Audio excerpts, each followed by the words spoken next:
तो ऊंचा वही उड़ेंगे, ऊंचा वही उड़ेंगे जिनके सपनों में जान होगी, जिनके सपनों में जान होगी, और ऊंचा उठकर अपने लक्ष्य को वही प्राप्त करेंगे जिनकी सबसे ऊंची उड़ान होगी, जिनकी सबसे ऊंची उड़ान होगी। तो हेलो एवरीवन, वेलकम बैक। आज के इस वीडियो में हम पॉलिटेक्निक एंट्रेंस एग्जाम से रिलेटेड एक बड़े ही इंपॉर्टेंट चैप्टर के बारे में डिस्कस करने वाले हैं।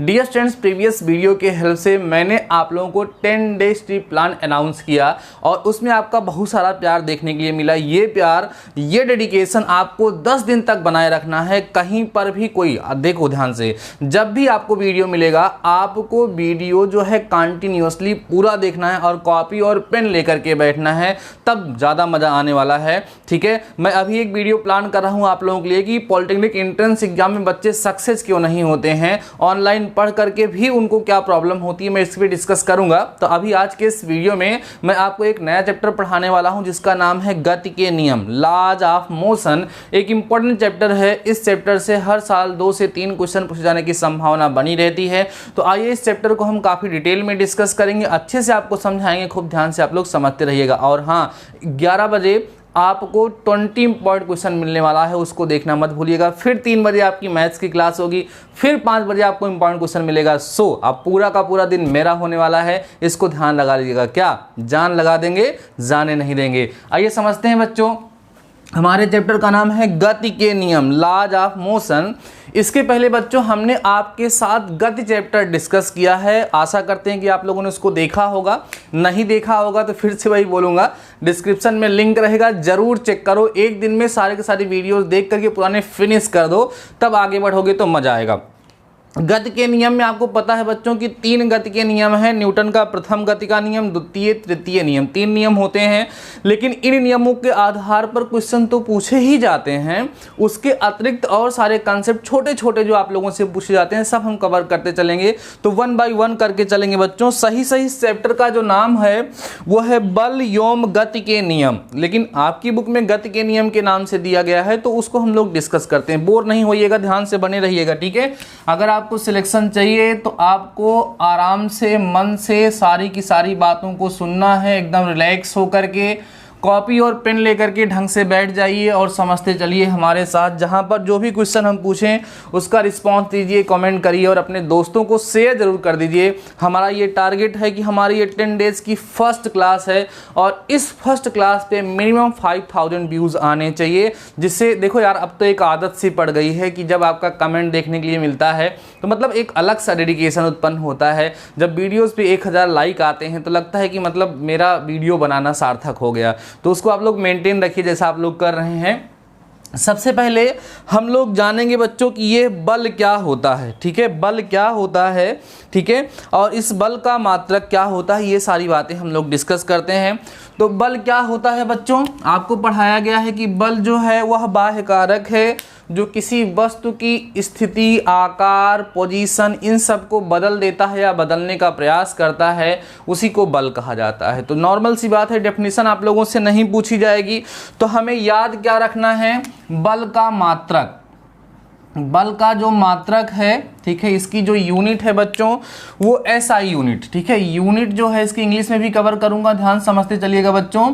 ठीक है, बल क्या है, फोर्स क्या है, फोर्स वो एक ऐसा एक्सटर्नल फैक्टर है जो किसी भी ऑब्जेक्ट की शेप, साइज, पोजीशन, इन सब को चेंज कर देता है और ट्राई टू चेंज या चेंज करने का प्रयास करता है। हमारे कई सारे स्टूडेंट्स डिमांड कर रहे थे कि सर इंग्लिश में भी आप लेक्चर को अपलोड करिए, तो मैं दोनों मिला करके करूँगा। आप जितने भी इंग्लिश वाले हमारे स्टूडेंट्स देख रहे होंगे, सीबीएसई बोर्ड वाले, वो जरूर बताएंगे कि क्या जिस तरीके से हमने ये अपडेट किया है आप लोगों के लिए, इंग्लिश में बताने वाला तरीका आपको समझ में आ रहा है कि अभी भी कोई प्रॉब्लम हो रही है, क्योंकि हम हमेशा आपके साथ हैं। ठीक है, तो क्या बताया मैंने कि फोर्स एक ऐसा एक्सटर्नल फैक्टर है जो किसी भी ऑब्जेक्ट की शेप, साइज, पोजीशन को चेंज कर देता है या चेंज करने का प्रयास करता है। उसी को बच्चों हम लोग क्या कहते हैं, फोर्स कहते हैं। उसी को हम लोग बल कहते हैं। फोर्स, बल जो है उसका एसआई यूनिट जो होती है वो न्यूटन होती है।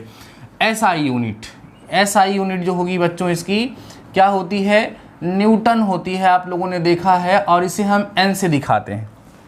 किससे दिखाते हैं? एन से दिखाते हैं। साथ ही साथ आपको पता है बच्चों की फोर्स जो होता है, फोर्स इसको फाइंड करने का जो फार्मूला होता है वो ma होता है, जो अभी हम आगे चल के डिस्कस करेंगे, जो हमारा सेकेंड लॉ ऑफ मोशन होगा, गति का द्वितीय नियम होगा, F = ma होता है। तो इसके बेसिस पर भी हम लोग क्या करते हैं, इसका मात्रक बना लेते हैं। अब जो m है, m का मात्रक जो होगा बच्चों क्या होता है? द्रव्यमान है, तो द्रव्यमान का जो मात्रक होगा वो किलोग्राम होगा और इसका जो होगा वो मीटर/सेकंड² होगा। तो ये भी इसकी यूनिट होती है। छोटी छोटी चीज़ों को कवर करते हुए चलना है, क्योंकि एग्जाम में कभी कभी ऐसे आ जाता है कि निम्न में से कौन सा बल का मात्रक। भाई बोर ना होइए, ध्यान से बने रहिए। आपको लग रहा होगा कभी सर बड़ी छोटी छोटी बातें बता रहे हैं, लेकिन हम ऐसे जीरो से हीरो लेवल तक पहुंचने वाले हैं। बात को समझते चलिएगा, नहीं तो बाद में आकर के एग्जाम देने के बाद आकर के वीडियो देखोगे ना, कहोगे रे काश हमने देख लिया होता। तो ऐसा ना हो भाई। तो हमने क्या बताया, मैं मतलब छोटी छोटी चीज़ों को कवर करते हुए चलूँगा, छोटी छोटी चीज़ों को, और उन बातों पे ज़रूर फोकस करूँगा। जैसे हमने अंसाल्व देखा, अंसाल्व के क्वेश्चंस देखे, और आपको हम बताएं कि मैंने भी पॉलिटेक्निक एंट्रेंस एग्ज़ाम दिया है।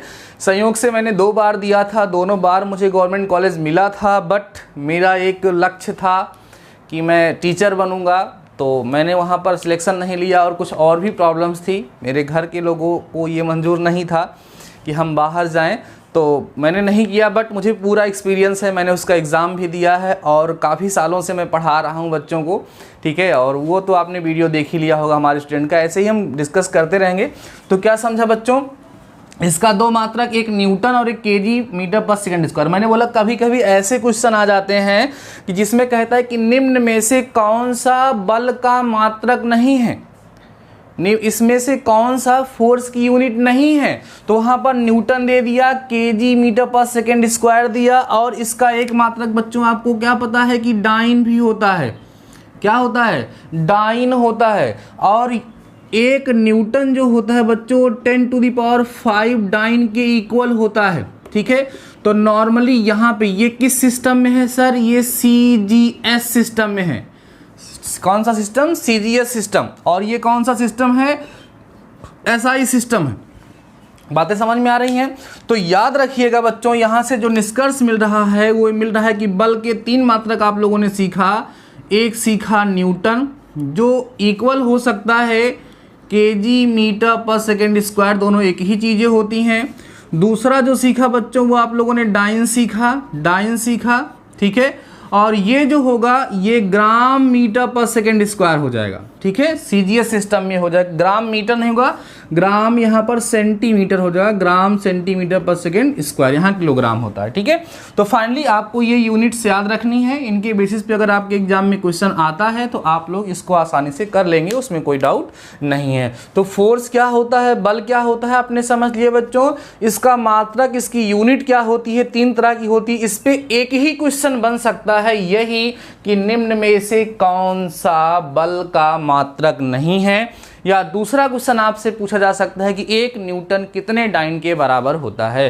तो 1 न्यूटन 10⁵ डाइन के इक्वल होता है। और इसको कन्वर्ट करेंगे अगर हम लोग बच्चों, यहाँ से अगर 1 डाइन देखो 10⁵ डाइन जो है, 10⁵ डाइन जो है 1 न्यूटन के बच्चों इक्वल है। अगर यहाँ से हम 1 डाइन की वैल्यू को फाइंड करते हैं तो 1/10⁵ न्यूटन हो जाएगा। इस तरीके से हम एक रिजल्ट यहाँ पर और भी फाइंड कर सकते हैं। मतलब मैथमेटिकली स्ट्रांग बनाना है खुद को, सारी चीज़ों को समझते चलना है। क्लियर हो गई बातें बच्चों? अब हम लोग यहाँ पर थोड़ा सा 2 प्रकार के बल पढ़ते हैं। 2 प्रकार के बल पढ़ते हैं जिसका नाम है संतुलित बल। ध्यान से समझिएगा। एक होता है बच्चों संतुलित बल, जिसको हम लोग बोलते हैं इंग्लिश में बैलेंस्ड फोर्सेज या बैलेंस्ड फोर्स। दूसरा जो होता है बच्चों, दूसरा जो है उसको कहा जाता है असंतुलित बल। असंतुलित बल, जिसको हम बोलते हैं अनबैलेंस्ड फोर्सेस। समझिएगा ध्यान से, इस पर भी क्वेश्चन आपके एग्जाम में बनते हैं। संतुलित बल क्या होता है, असंतुलित बल क्या होता है, बैलेंस्ड फोर्सेस क्या होते हैं और अनबैलेंस्ड फोर्सेस क्या होते हैं। देखो स्टूडेंट्स, कभी कभी ऐसा होता है कि एक ही ऑब्जेक्ट पे कई सारे फोर्स वर्क कर रहे हों। जैसे सपोज कर लीजिए ज़मीन में कोई वस्तु रखी गई, जब आप उसको ऐसे उठाओगे तो एक फोर्स आप ऊपर की तरफ लगा रहे हो उसको उठाने के लिए, दूसरा फोर्स गुरुत्व तो उसको अपनी तरफ आकर्षित कर रहा है, एक बल वो भी लगा रहा है। कभी कभी ऐसा होता है कि हम किसी वस्तु को उठा नहीं पाते हैं। उसका रीजन क्या है कि जो फोर्स हम लगा रहे हैं वो कम है उसके वेट से।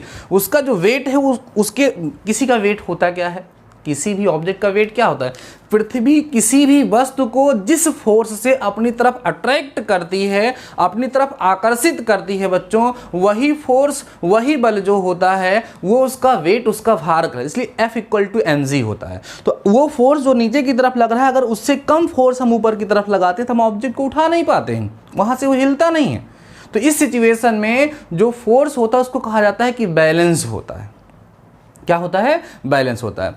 कहने का मतलब एक लाइन में बोले हम तो, अगर किसी भी ऑब्जेक्ट पर कई सारे फोर्स वर्क कर रहे हों और उन सभी के सभी फोर्सेस का रिजल्टेंट, उनका परिणामी जो है वो शून्य हो जाए, तो उस सिचुएशन में जो भी फोर्स उस पर वर्क कर रहे हैं उनको हम बैलेंस्ड फोर्स, उनको हम संतुलित बल के नाम से जानते हैं। सर बताइए कैसे। इसका सिंपल सा एग्जांपल है, रस्साकसी का खेल खेल रहे हैं, 4 लोग इधर से रस्सी खींच रहे हैं, 4 लोग उधर से खींच रहे हैं, दोनों तरफ से अगर फोर्स बराबर है तो रस्सी ना तो इधर जाएगी ना तो उधर जाएगी, वो बैलेंस हो जाएगी। लेकिन अगर एक तरफ का फोर्स ज़्यादा हो गया तो इधर की तरफ हम उसको खींच लेंगे, या उधर का ज़्यादा होगा तो उधर की तरफ खींच लिया जाएगा। बात समझ में आ रही है। तो बैलेंस फोर्स का मतलब जब किसी भी ऑब्जेक्ट पे कई सारे फोर्स वर्क कर रहे हों और उन सभी के सभी फोर्स का अगर जो परिणामी है, उनका जो रिजल्टेंट है, अगर वो 0 हो जाता है, अगर वो शून्य हो जाता है, तो उसको बोला जाता है कि जो फोर्सेस हैं वो बैलेंस्ड हैं, वो संतुलित हैं। और अगर किसी ऑब्जेक्ट पर लगने वाला जो फोर्स है उनका रिजल्टेंट 0 नहीं होता है, शून्य नहीं होता है, तो उस सिचुएशन में वो अनबैलेंस्ड फोर्स कहे जाते हैं। अब थोड़ी सी प्रॉपर्टीज़ के बारे में डिस्कस कर लेते हैं बैलेंस्ड और अनबैलेंस्ड फोर्सेस की। डियर स्टूडेंट्स, जो बैलेंस्ड फोर्सेस होते हैं किसी भी ऑब्जेक्ट की पोजीशन को चेंज नहीं कर पाते हैं, वो केवल उसके शेप, साइज को बदल सकते हैं। जैसे एक बॉल हाथ में लेकर के ऐसे अगर हम दबाएं उसको तो उसकी पोजीशन, क्योंकि फोर्स दोनों तरफ से बैलेंस है तो उसकी पोजीशन चेंज नहीं होगी, लेकिन वो उसकी आकृति, उसका जो शेप साइज है वो क्या होगा, बदल सकता है। इसका मतलब अगर किसी भी ऑब्जेक्ट पे कई सारे बैलेंस्ड फोर्स लग रहे हों तो वहाँ पर वो उसकी शेप, साइज, उसका स्ट्रक्चर तो चेंज कर सकते हैं लेकिन उसकी पोजीशन को नहीं चेंज कर सकते हैं। लेकिन अगर किसी ऑब्जेक्ट पर अनबैलेंस्ड फोर्स लग रहा है, असंतुलित बल लग रहा है, तो वो उस ऑब्जेक्ट की शेप, साइज, पोजीशन सब को चेंज कर सकता है। बातें समझ में आ रही हैं? तो इसके बेसिस पे क्वेश्चन आ सकता है, निम्न में से संतुलित बल क्या नहीं कर सकता है। निम्न में से जो बैलेंस्ड फोर्स है वो क्या नहीं कर सकता है, तो सब कर सकता है लेकिन पोजीशन को चेंज नहीं कर सकता है। ऐसे छोटे छोटे क्वेश्चन बच्चों आपके एग्जाम में पूछे जाते हैं। समझ में आ रही बातें? बोर मत होइएगा। यहाँ तक आप पहुँचे हैं तो आगे बने रहिए, अभी तो मामला शुरू हुआ है। ठीक है, तो हम लोगों ने समझ लिया बच्चों कि बल क्या होगा, फोर्स, जिसको हम 2 प्रकार में यहाँ पर समझे, संतुलित बल और असंतुलित बल जो है एक ही ऑब्जेक्ट पर लगे हुए फोर्स के बेसिस पे हमने डिस्कस किया। नेक्स्ट टॉपिक हमारा जो है बच्चों वो है गति के नियम, जिसको हम बोलेंगे लॉज ऑफ मोशन। आइए समझते चलिएगा। अगला टॉपिक हमारा जो है बच्चों वो क्या है, गति के नियम है, जिसको हम लोग बोलेंगे laws of motion. Laws of motion, ठीक है, समझते चलिएगा भैया। गति के नियम, लॉज ऑफ मोशन। देखो पक्का है आपने इस चैप्टर को पढ़ा है, आपको लग सकता है कि मुझे ये आता है, ठीक है, बट आप पूरा लेक्चर सुन करके देखिएगा, कुछ नया ज़रूर सीखेंगे आप। इस बात की गारंटी है कि आप कुछ नया ज़रूर से ज़रूर सीखेंगे और आपको रिमाइंड भी हो जाएगा, रिवाइज भी हो जाएगा। जानते हो लोगों का सिलेक्शन क्यों नहीं हो रहा आज के समय में? यूट्यूब पर एक ही चैनल नहीं है जहाँ पे पॉलिटेक्निक की प्रिपरेशन कराई जा रही है, बहुत सारे हैं। और स्टूडेंट जो है ना, एक ही चैनल को नहीं सब्सक्राइब किए हैं, सबको देखते हैं तो दिन भर खाली लेक्चर ही सुनते हैं।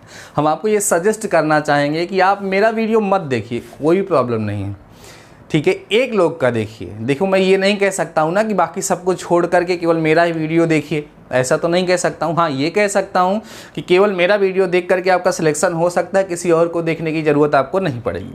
बट मान लो आपको इसकी ज़रूरत पड़ रही है, तो मतलब अगर सोचो यार, मतलब हमारा टाइम फिक्स है, उस पर वीडियो देखते हो, फिर उनका भी सब्सक्राइब किए, उनका भी देखते हो, उनका भी देखते हो, तो फिर दिक्कत है ना। एक प्लेटफॉर्म पर वर्क करो, खुद पर विश्वास रखो और किसी एक टीचर को पकड़ लो, ठीक है, जिस पे लग रहा हो कि सारे सब्जेक्ट आपके कवर कर रहे हैं, आपको ईमानदारी से पढ़ा रहे हैं, तो इस तरीके से आपके लिए ज़्यादा बेटर होगा, ठीक है ना। इसको आप लोग फॉलो करिएगा। आगे बढ़ते हैं, गद्य के नियम। तो बच्चों गद्य के मुख्यतः 3 नियम हैं। पहला नियम जो हम लोग पढ़ते हैं उसको हम लोग बोलते हैं गद्य का प्रथम नियम। ध्यान समझते चलना बच्चों, गद्य का जो प्रथम नियम है इसको हम लोग जो है जड़त्व का नियम भी कहते हैं। इसका एक नाम और रखा गया है जड़त्व का नियम, इंग्लिश में बताएंगे, चिंता मत करिएगा। जड़त्व का नियम इसको बोलते हैं first law of motion, first law of motion इसको हम लोग बोलेंगे इंग्लिश में, या इसको बच्चों इंग्लिश में लॉ ऑफ इनर्शिया के नाम से जाना जाता है, लॉ ऑफ इनर्शिया के नाम से जाना जाता है। तो इस रूल को समझने से पहले, इस नियम को समझने से पहले हम एक छोटा सा टॉपिक डिस्कस करेंगे बच्चों, जिसका नाम है जड़त्व। जड़त्व जिसको इंग्लिश में बोला जाता है इनर्शिया। जड़त्व माने क्या होता है? इनर्शिया होता है। तो सबसे पहले हम ये जानें कि जड़त्व अर्थात इनर्शिया बच्चों होता क्या है। जड़त्व जो है बच्चों ना, वो किसी भी ऑब्जेक्ट की एक प्रॉपर्टी है, किसी भी ऑब्जेक्ट की एक विशेषता है, किसी भी ऑब्जेक्ट की वो प्रॉपर्टी जिसके कारण वो अपने में होने वाले किसी भी चेंज का विरोध करती है, उसको अपोज करती है, उसमें ऐसा चेंज होने नहीं देता है, उसी प्रॉपर्टी को ही जड़त्व कहा जाता है। एक लाइन में डेफिनेशन बोलता हूँ, किसी भी वस्तु का वह गुण, किसी भी वस्तु का वह गुण जिसके कारण वह अपने में होने वाले किसी भी परिवर्तन का विरोध करती है, जड़त्व कहलाता है। That property of any object due to which it opposes any change in it is known as inertia. जैसे कोई ऑब्जेक्ट रेस्ट में है ना, वो रेस्ट में रहना चाहती है, वो वहाँ से हटना नहीं चाहती जब तक उस पर किसी तरह से फोर्स न लगाया जाए। अगर कोई ऑब्जेक्ट मोशन में है तो वो मोशन में रहना चाहती है, कब तक रहना चाहती है? जब तक उस पर कोई बाहर से फोर्स न अप्लाई किया जाए। समझ में आ रही है बातें? और इसी को बच्चों हम लोग क्या बोलते हैं? प्रथम नियम बोलते हैं। प्रथम नियम यही है कि यदि कोई वस्तु किसी अपनी पोजीशन में है तो उसी में वो रहना चाहती है जब तक कि उस पर कोई एक्सटर्नल फोर्स अप्लाई ना किया जाए। कहते हैं कि अगर कोई ऑब्जेक्ट रेस्ट में है तो रेस्ट में रहेगा, मोशन में है तो मोशन में रहेगा, जब तक कि उस पर कोई एक्सटर्नल फोर्स ना अप्लाई कर दिया जाए। This is the first law of motion. तरह तरह के एग्जाम्पल आते हैं। हम लोग बसों पे चलते हैं, बस वाला जब अचानक से ब्रेक लगाता है हम आगे की तरफ झुक जाते हैं। क्यों ऐसा होता है? Due to first law of motion. इसमें होता क्या है बच्चों, जब हम बस पे बैठे रहते हैं तो हमारी बॉडी का जो लोअर पार्ट है वो बस की सीट के कांटेक्ट में रहता है और अपर पार्ट बस की सीट के कांटेक्ट में नहीं रहता है। जब बस वाला अचानक से ब्रेक लगाता है तो नीचे वाला हमारा जो पोर्शन है लोअर पार्ट बॉडी का वो उसके साथ रेस्ट में आ जाता है, जबकि अपर पार्ट वो मोशन में ही रहना चाहता है। इसके कारण वो आगे की तरफ झुक जाता है। जब उसको हम संभालते हैं तो सही हो जाते हैं। तो यहाँ पर कौन सा है? Due to the inertia of rest. यहाँ पे इनर्शिया ऑफ रेस्ट माने जो है जड़त्व जो है वो अस्थायी जड़त्व जो है उसके कारण ये प्रॉब्लम क्रिएट होती है। बाइक पे बैठे रहते हैं, बस अचानक से जब बस वाला आगे की तरफ बस को अचानक से बढ़ाता है तो हम पीछे की तरफ झुक जाते हैं। आम का पेड़ है, जाकर के उसको हिलाते हो तो फिर क्या होता है? सारे आम टूट के नीचे गिर जाते हैं। कारपेट है घर पे, उसको डंडे से पीटते उसमें से डस्ट बाहर आ जाते हैं। एक ग्लास के ऊपर 5 रुपए का मोटा वाला सिक्का रख करके उस पर एक दफ्ती के ऊपर रख करके दफ्ती को मारो, दफ्ती निकल जाएगी, सिक्का अंदर गिर जाएगा। ये सारे की सारी चीज़ें आप लोग क्लास 9 में सीखे हैं और ये सब की सब चीज़ें बच्चों क्या हैं, जो है गति के प्रथम नियम को बच्चों क्या करती हैं? एक्सप्लेन करती हैं। समझ में आ रही हैं बातें आप लोगों को? तो इसको जड़त्व का नियम भी कहा जाता है। इसमें कोई फार्मूला नहीं है, बस यही सारे एग्जाम्पल आप लोगों से पूछे जा सकते हैं। कोई एग्जाम्पल दे देगा और आपसे पूछेगा कि इसमें गति का कौन सा नियम लग रहा है, तो आप बताएंगे जड़त्व का नियम लग रहा है या प्रथम नियम लग रहा है। ठीक है बच्चों, चलिए आगे बढ़ते हैं। अब हम बात करते हैं द्वितीय नियम। क्या बात करेंगे? द्वितीय नियम क्या है? गति का द्वितीय नियम। आराम से समझते चलिएगा, वो सारी की सारी बातें यहाँ पर हम कवर करते चलेंगे। जो आपके एग्ज़ाम में पूछी जा सकती हैं। वीडियो हो सकता है थोड़ा सा लॉन्ग हो, बट आपको धैर्य बनाए रखना है बच्चों, इसको ध्यान रखिएगा। आपका धैर्य ही हमारे लिए डेडिकेशन होगा। द्वितीय नियम सेकेंड लॉ क्या होता है? देखो बच्चों, इसको समझने से पहले सबसे पहले हमें संवेग समझना चाहिए। मोमेंटम जिसको कहा जाता है, क्या समझेंगे? संवेग, जिसको हम क्या कहेंगे? मोमेंटम के नाम से जानते हैं। संवेग क्या होता है? ठीक है, संवेग को P से दिखाते हैं बच्चों, और P इक्वल टू mv होता है। P इक्वल टू क्या होता है? mv होता है। m क्या है? मास है। v क्या है बच्चों? वेलासिटी है। मतलब किसी वस्तु के द्रव्यमान और उसके वेग के, उसके वेलासिटी के मल्टीप्लिकेशन को, उसके प्रोडक्ट को ही बच्चों क्या कहते हैं? संवेग कहते हैं, मोमेंटम कहा जाता है। ठीक है, बात समझ में आ रही है? यहाँ पर मान लो कोई भी ऑब्जेक्ट रेस्ट पोजीशन पे है, तो वेलासिटी उसकी क्या होगी? ज़ीरो हो जाएगी। और वेलासिटी ज़ीरो होगी बच्चों, तो P equal to m into zero हम लोग करेंगे, तो P इक्वल टू आल्सो कितना हो जाएगा? ज़ीरो। तो यहाँ पर आपको एक नई चीज़ देखने के लिए मिल रही है कि अगर कोई ऑब्जेक्ट रेस्ट पोजीशन में हो, विरामावस्था में हो, उस सिचुएशन में उसका जो संवेग, उसका जो मोमेंटम होता है, वो कितना होता है बच्चों? शून्य होता है, ज़ीरो होता है। क्लियर है बातें? द्वितीय नियम जो है इसी पर बेस्ड है। कहा जाता है, देखो जैसे मान लो कोई ऑब्जेक्ट किसी वेलासिटी से मूव कर रही है, किसी वेलासिटी से बच्चों क्या कर रही है? वो मूव कर रही है। तो क्या होगा? मान लो उस पर कोई फोर्स अप्लाई किया जाए। जैसे किसी वेलासिटी से अगर वो मूव करे तो उसका इनिशियल कुछ मोमेंटम होगा, और बाद में उस पर कोई फोर्स अप्लाई कर दिया जाए तो उसका मोमेंटम चेंज होगा, वेलासिटी इंक्रीज होगी या डिक्रीज होगी। ठीक है, अगर हम सेम डायरेक्शन में फोर्स अप्लाई करा देंगे तो उसकी वेलोसिटी इंक्रीज कर जाएगी, तो मोमेंटम भी चेंज हो जाएगा। अपोजिट डायरेक्शन में अप्लाई करेंगे तो वेलोसिटी डिक्रीज कर जाएगी, मोमेंटम भी डिक्रीज कर जाएगा। तो कहा जाता है कि जब किसी भी ऑब्जेक्ट पर कोई फोर्स लगाया जाता है तो उसके मोमेंटम में जो चेंज होता है पर यूनिट टाइम जो होता है, फोर्स उसी के डायरेक्टली प्रोपोर्शनल होता है। मीन्स F डायरेक्टली प्रोपोर्शनल होता है mv माइनस mu अपान में t के। ठीक है, बात समझ में आ रही है? ये अप्लाई किया गया फोर्स है, ये फाइनल मोमेंटम है, ये इनिशियल मोमेंटम, ये mu होगा, दोनों का डिफरेंस अपान में t हो गया। अब इसको जब सॉल्व करते हैं बच्चों तो F is directly proportional to, यहाँ से m कॉमन हो जाता है तो v माइनस u अपान में t बचता है। प्रोपोर्शनल टू बच्चों क्या हो जाता है? ma हो जाता है, और बाद में यहाँ पे एक कांस्टेंट आता है kma, इस k की वैल्यू 1 होती है, तो F इक्वल टू ma जो है बच्चों, हमें यहाँ से एक फार्मूला मिल जाता है जो हम आपको पहले ही बता चुके हैं, F इक्वल टू ma। यही है हमारा सेकेंड लॉ ऑफ मोशन। समझ में आई बात ना? इसी को हम गति का द्वितीय नियम कहते हैं। F इक्वल टू ma हमारे पास फार्मूला है जिसको हम लोग न्यूमेरिकल्स को सॉल्व करते समय बच्चों यूज करते हैं। क्लियर है बातें ना? चलिए, आप लोगों ने सीख लिया बच्चों कि संवेग क्या होता है और संवेग का परिवर्तन क्या होता है, और उसके साथ साथ हमने ये भी सीख लिया कि सेकेंड लॉ ऑफ मोशन क्या है, F इक्वल टू ma। बस यही सेकेंड लॉ ऑफ मोशन है। अब हम डिस्कस करेंगे बच्चों थर्ड लॉ ऑफ मोशन। ठीक है, गति का तृतीय नियम, यही सब देखते रहिएगा। तृतीय नियम क्या होता है, थर्ड लॉ क्या होता है? तृतीय नियम जो है बच्चों उसको हम क्या बोलते हैं? Third law of motion. Third law of motion, इसको आपको याद होगा कि इसको बच्चों क्रिया प्रतिक्रिया का नियम कहा जाता है। क्या कहा जाता है? क्रिया। बोर्ड पूरा भर गया था इसलिए हमने सोचा कि आप लोगों को अब नए सिरे से बताया जाए। तो अब हम लोग डिस्कस करेंगे बच्चों कि गति का तृतीय नियम क्या है, थर्ड लॉ ऑफ मोशन क्या होता है। आराम से समझते चलना बच्चों, तृतीय नियम, ठीक है, जिसको हम लोग बोलेंगे क्या? Third law of motion. Third law of motion, जिसको बच्चों हम लोग जो है इंग्लिश में बोलते हैं लॉ ऑफ एक्शन रिएक्शन। समझते चलना आराम से, एकदम रिलैक्स मूड में, जिसको बोलते हैं बच्चों हम लोग law of action reaction. Law of action reaction, क्रिया प्रतिक्रिया को बोला जाता है इसको लॉ ऑफ एक्शन रिएक्शन। या इसको हिंदी में अगर हम बात करें तो हिंदी में बच्चों इसको बोला जाता है क्रिया प्रतिक्रिया का नियम। क्या बोला जाएगा? क्रिया प्रतिक्रिया का नियम। क्रिया प्रतिक्रिया का नियम बच्चों इसको कहा जाता है। ठीक है, बातें समझ में आ रही हैं? तो यहाँ पर ये थर्ड लॉ ऑफ मोशन है। क्या कहा जाता है कि किसी भी क्रिया के समान बट अपोजिट डायरेक्शन में क्रिया के प्रतिक्रिया होती है।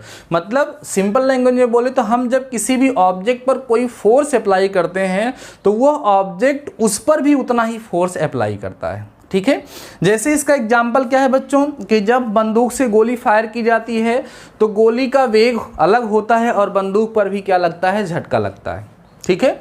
ऐसे तमाम प्रकार के एग्जाम्पल हैं। जब फुटबॉल को आप पैर से हिट करते हैं तो फुटबॉल पे चोट लगती है तो आपके पैर पर भी लगता है, पैर हमारा पीछे की तरफ झटका देता है, उस पर चलता है, ठीक है। पानी में कोई व्यक्ति तैरता है तो तैरने का कारण यही है कि जब हाथ से वो पानी को पीछे की तरफ धक्का देता है तो वो उस पर फोर्स लगाता है, जितना फोर्स वो पानी पर लगाता है पानी पर उस पर उतना ही फोर्स लगाता है, तो क्या होता है वो ऑब्जेक्ट आगे की तरफ तैरने लगता है। अब थर्ड लॉ ऑफ मोशन में आपको ध्यान ये देना है बच्चों कि इसमें हमेशा दो बल कार्य करते हैं, दो बल, टू फोर्सेस यहाँ पर बच्चों हमेशा वर्क करते हैं। फर्स्ट फोर्स जो होता है उसको बोला जाता है बच्चों एक्शन, ठीक है, और दूसरा फोर्स जो वर्क करता है उसको बोला जाता है रिएक्शन। एक फोर्स को बच्चों क्रिया बोला जाता है जो लगाते हैं और उसके बदले में जो मिलती है उसको प्रतिक्रिया या उसको हम लोग रिएक्शन के नाम से जानते हैं। सबसे बड़ी बात यह है कि ये दोनों के दोनों फोर्स जो होते हैं टू डिफरेंट ऑब्जेक्ट्स पे लगते हैं, दो डिफरेंट ऑब्जेक्ट्स पे हमेशा ये दोनों फोर्स लगते हैं, एक ही ऑब्जेक्ट पर कभी भी फोर्स बच्चों ये नहीं लगता है। जैसे हमने बोला कि बंदूक से गोली दागी जाती है तो एक फोर्स एक्शन जो है गोली पे लगा, रिएक्शन कहाँ पे लगा, बंदूक पे लगा। जैसे पानी में हम लोग तैर रहे हैं, हाथ से पानी को फेंके तो पहला फोर्स कहाँ लगा, पानी पे लगा, वो एक्शन था। पानी ने हम पर फोर्स लगाया, वो क्या था, रिएक्शन था। तो दोनों के दोनों फोर्स एक ही ऑब्जेक्ट पे वर्क नहीं करते हैं, दो अलग अलग ऑब्जेक्ट पर वो वर्क करते हैं। बस इतना ही जानना है आपको इसमें छोटी सी चीज। तो ये आप लोगों ने समझ लिया बच्चों कि तृतीय नियम क्या होता है। अब एक छोटा सा टॉपिक आता है law of conservation of momentum. Law of conservation of momentum क्या होता है इसको समझ लीजिए, बाकी इसके अलावा फिर आप लोगों से और क्वेश्चन नहीं पूछा जाएगा। आप अपनी बुक उठाएंगे तो उसमें तमाम प्रकार के क्वेश्चन दिए गए होंगे, लिफ्ट वाला क्वेश्चन, उसमें प्रतिक्रिया बल दिया हुआ, कुछ नहीं, सारे के सारे क्वेश्चन मैं इतने ही लॉजिक से आपको सॉल्व करा दूंगा, इससे आपको ज़्यादा परेशान होने की जरूरत नहीं है। सारे के सारे कंसेप्ट मैं यहीं से क्लियर करूंगा, ठीक है। इतने से ही जितने भी क्वेश्चन होंगे मैं अभी कराऊंगा आप लोगों को, ठीक है। नेक्स्ट वीडियो में कराऊंगा इसको, अभी आज ज़्यादा वीडियो लंबा नहीं कर रहे हैं, हम देखेंगे आपका इंटरेस्ट कैसा है, कितना देर तक आप लोगों ने देखा है वीडियो को, उसके बेसिस पे मैं प्लान कर रहा हूँ वीडियो लॉन्ग करना है, लगभग 1 घंटे तक मैं पहुंचा सकता हूँ, बट आपका डेडिकेशन मिलना चाहिए। यहाँ तक मेरी बात सुन रहे हो जरूर कमेंट करके बताना कि सर वीडियो प्लान करिए और बड़ा प्लान करिए, यहाँ तक हमने पूरे इंटरेस्ट के साथ देखा है। तो बच्चों अगला टॉपिक हमारा जो है वो है संवेग संरक्षण का नियम। संवेग संरक्षण का नियम, law of conservation of momentum, law of conservation of momentum,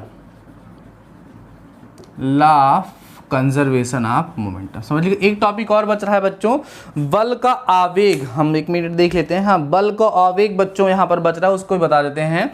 बल का आवेग जो है इम्पल्स ऑफ फोर्स कहा जाता है, अभी उसके बारे में भी डिस्कस कर लेंगे। पहले आप देख लीजिए संवेग संरक्षण का नियम क्या होता है, समझाते हैं बहुत ही इजिली।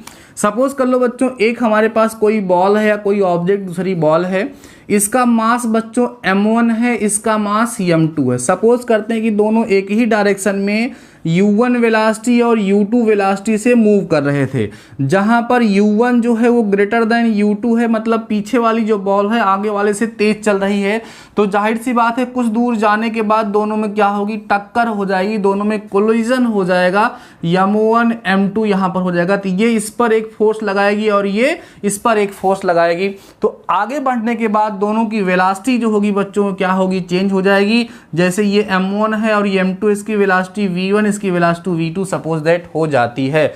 तो law of conservation of momentum ये कहता है कि कोलिजन के पहले, टक्कर के पहले इनके मोमेंटम का जो सम होगा वो टक्कर के बाद इनके मोमेंटम के सम के क्या होगा बच्चों, इक्वल हो जाएगा। कैसे, यहां का मोमेंटम क्या होगा सर, m1 u1 होगा प्लस m2 u2 होगा बराबर m1 v1 plus m2 v2। This is the law of conservation of momentum, संवेग संरक्षण का नियम। ये क्या है, मोमेंटम बिफोर कोलिजन, ये क्या है, मोमेंटम आफ्टर कोलिजन। टक्कर के पहले मोमेंटम का सम ये है, टक्कर के बाद मोमेंटम का सम ये है, दोनों आपस में बच्चों क्या हैं, इक्वल हैं। समझ में आई बातें, इतनी चीज़ हम लोगों ने समझ लिया। इसका यूज़ गोली वाले जो सवाल होते हैं, बंदूक से जो गोली दागी जाती है उसमें यूज़ होता है। फार्मूला लगता है m into V equal to small m into U. या आप यम यहाँ पर यम बड़को यम करके यहाँ V1 कर लो, यहाँ पर V2 कर लो। इसका क्या मतलब होता है सर, जैसे ये कैपिटल M जो है ये बंदूक का जो बंदूक का यूज़ की जा रही है उसका मास है V1, उस बंदूक की वेलोसिटी से पीछे की तरफ जाएगी, और ये गोली का मास है और वेलोसिटी जिस वेलोसिटी से जो है गोली वहाँ पर मूव कर रही है। जैसे आपसे बोल देगा एक बंदूक है इतनी भारी, उसमें जो गोली है इतनी भारी है, उसमें से गोली को दागा जाता है तो गोली इस वेलोसिटी से चलती है, तो बताओ बंदूक किस वेलोसिटी से पीछे की तरफ जाएगी। मतलब आपसे V1 पूछ रहा है तो आप यहाँ पर यम V2 अपान कैपिटल M करके सॉल्व कर लेंगे तो आपको यहाँ पर V1 की वैल्यू मिल जाएगी। ये आपको ध्यान रखना है। मतलब जिस वेलोसिटी से गोली आगे जाएगी उसी उतना ही फोर्स इस पे भी लगेगा। तो इधर का जो मोमेंटम होगा और मतलब जो बंदूक का मोमेंटम होगा और जो गोली का मोमेंटम होगा वो हमेशा क्या होगा, सेम होगा। उसी कंसेप्ट का यहाँ पर यूज़ किया जा रहा है। तो इतनी बातें समझ में आ गई बच्चों।